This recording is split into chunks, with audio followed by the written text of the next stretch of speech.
بسم اللہ الرحمن الرحیم۔ سیرت النبی صلی اللہ علیہ وآلہ وسلم۔ عنوان تم وہی ہو۔ مردوں میں سب سے پہلے سیدنا ابو بکر صدیق رضی اللہ عنہ ایمان لائے۔ آپ نبی اکرم صلی اللہ علیہ وآلہ وسلم کے پہلے ہی دوست تھے۔ حضور نبی کریم صلی اللہ علیہ وسلم اکثر ان کے گھر آتے اور ان سے باتیں کیا کرتے تھے۔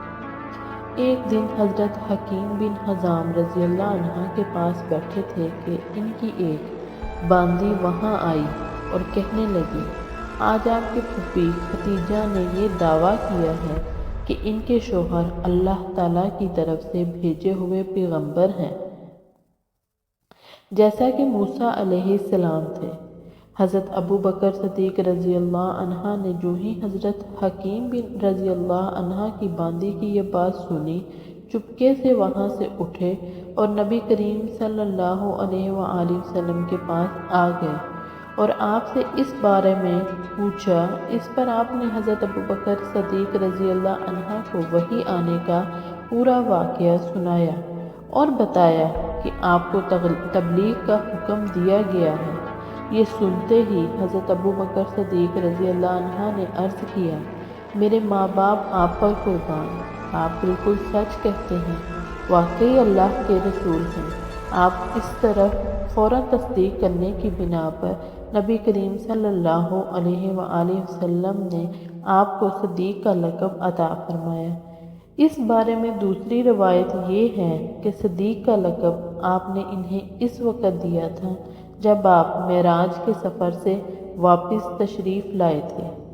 مکہ کے مشرکین نے آپ کو جھٹلایا تھا۔ اس وقت حضرت ابو بکر صدیق رضی اللہ عنہ نے اس واقعہ کو سنتے ہی فوری طور پر آپ کی تصدیق کی تھی اور آپ نے انہیں صدیق کا لقب عطا فرمایا تھا۔ غرض ابو بکر صدیق رضی اللہ عنہ نے آپ کی نبوت کی تصدیق فوری طور پر کر دی۔ حضرت ابو بکر صدیق رضی اللہ عنہ کا نام نبی اکرم صلی اللہ علیہ وآلہ وسلم نے عبداللہ رکھا، اس لیے کہ اس سے پہلے ان کا نام عبد الکعبہ تھا۔ اس لحاظ سے ابو بکر صدیق وہ پہلے آدمی تھے جن کا نام نبی اکرم صلی اللہ علیہ وآلہ وسلم نے تبدیل کیا۔ حضرت ابو بکر رضی اللہ عنہ یوں بھی بہت خوبصورت تھے، اس مناسبت سے آپ صلی اللہ علیہ وآلہ وسلم نے ان کا لقب عتیق کر رکھا تھا۔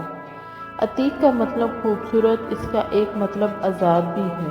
یہ لقب دینے کی ایک وجہ یہ بھی تھی، بیان کی جاتی ہے کہ ان کی طرف دیکھ کر فرمایا تھا، یہ جہنم کی آگ سے آزاد ہیں۔ غرض اسلام میں یہ پہلا لقب ہے جو کسی کو ملا۔ قریش میں حضرت ابو بکر صدیق رضی اللہ عنہ کا مرتبہ بہت بلند تھا۔ آپ بہت خوش اخلاق تھے، قریش کے سرداروں میں سے ایک تھے، شریف، سخی اور دولت مند تھے، روپیہ پیسہ بہت فراخ دلی سے خرچ کرتے تھے۔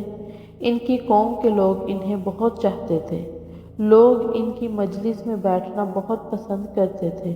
اپنے زمانے میں حضرت ابو بکر صدیق رضی اللہ عنہ خواب کی تعبیر بتانے میں بہت ماہر اور مشہور تھے۔ چنانچہ علامہ ابن سیرین رحمۃ اللہ کہتے ہیں، نبی اکرم صلی اللہ علیہ وآلہ وسلم کے بعد حضرت ابو بکر صدیق رضی اللہ عنہ اس امت میں سب سے بہترین تعبیر بتانے والے عالم ہیں۔ علامہ ابن سیرین رحمۃ اللہ خوابوں کی تعبیر بتانے میں بہت ماہر تھے اور اس سلسلے میں ان کی کتابیں موجود ہیں۔ اس کتاب میں خوابوں کی حیرت انگیز تعبیر ہے درج ہے۔ ان کی بتائی ہوئی تعبیریں بالکل درست ثابت ہوتی رہیں۔ مطلب یہ ہے کہ اس میدان کے ماہر اس بارے میں حضرت ابو بکر صدیق رضی اللہ عنہ کو نبی کریم صلی اللہ علیہ وآلہ وسلم کے بعد سب سے بہتر تعبیر بتانے والے فرما رہے تھے۔ ابو بکر صدیق رضی اللہ عنہ نسب نامہ بیان کرنے میں بھی بہت ماہر تھے، بلکہ کہا جاتا ہے کہ اس عالم کے سب سے بڑے عالم تھے۔ حضرت جبیر بن مطعم بھی اس علم کے ماہر تھے۔ وہ فرماتے ہیں، میں نے نسب ناموں کا فن اور علم اور خاص طور پر قریش کے نسب ناموں کا علم حضرت ابو بکر صدیق رضی اللہ عنہ سے ہی حاصل کیا ہے، اس لیے کہ وہ قریش کے نسب ناموں کے سب سے بڑے عالم تھے۔ قریش کے لوگوں کو کوئی مشکل پیش آتی تو حضرت ابو بکر صدیق رضی اللہ عنہ سے رابطہ کرتے تھے۔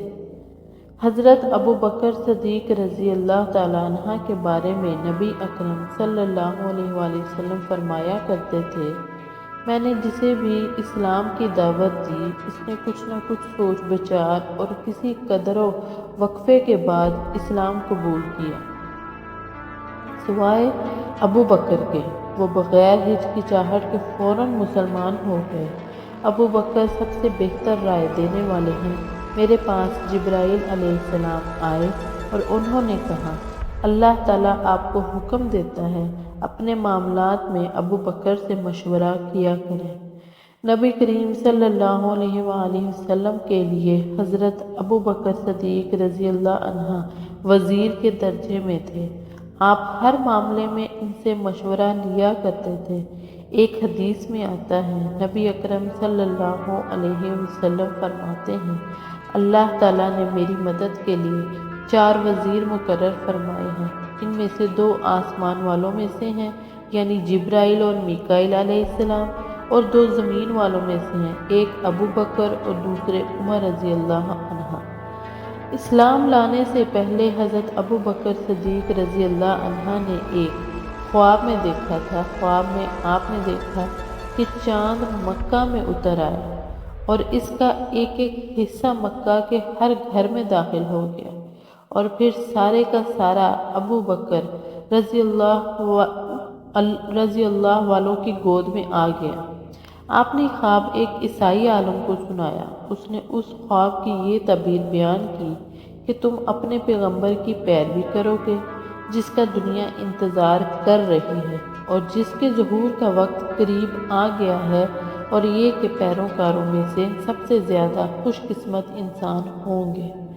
ایک روایت کے مطابق عالم نے کہا تھا، اگر تم اپنا خواب بیان کرنے میں سچے ہو تو بہت جلد تمہارے گاؤں میں سے ایک نبی ظاہر ہوں گے، تم اس نبی کی زندگی میں اس کے وزیر بنو گے اور ان کی وفات کے بعد ان کے خلیفہ ہوگے۔